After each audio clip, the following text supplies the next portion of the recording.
روزنامه وال ستریت جورنال در راپورتکی ده هجمارک جی چیروکن ولاتین سیویل یه بلگه ناسنامه و ین هفجینیه و قید کرنا ناوین زاروکان لرخوا تونه بلاف کر و لگو روزنامه او یک وگراند جی صدما رژیم اسد جی بلگه فرمی ناده جی دجبرین خواه. روزنامه وان رجع عبدالرحیم در راپورتکی خود ده بالکشاند که رژیم اسد با آوائه کی سرکه بریا دفتر مالبات هولا رسوا کرنا ولاتیان ده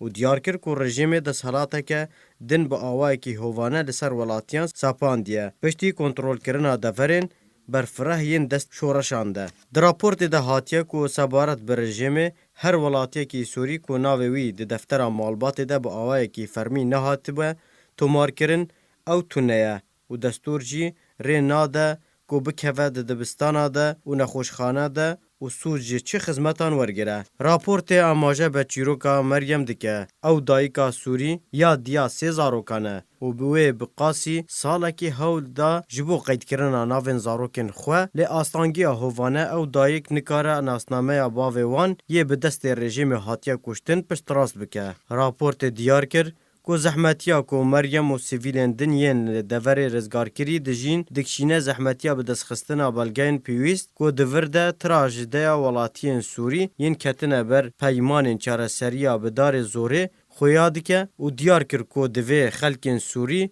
صبر بکشینن حتا هاتنا دولتا اسد جارکی دن همو آواین خواه. روزنامه دیار کریه کو هر میر و جنک هفجین بکن دوی او دفتر مالبات درخینن. لی جبو کسین جه درو نافچه دست رژیم ده پیتیویا به پارێزەر و به دیدوانان و به دراوه کی گلک هیا و گلک جاران همو کس نکارن پیدا بکن و راپورت دیار کریه که هن ولاتین بجارکی خواه قید نکریه جبر ترس و نگرانی آوه جتی کریه به حکومت اسد ره و دما سردان سزا و اوفیس حکومت ده جبن چاف کرنا خود ترسن. روزنامه وال ستریت جورنال داویا راپورتا خود بحثا تراژدیا مریم دکه که هفشیوه تراژدیا به هزاران جن و میرن سوری دبیجه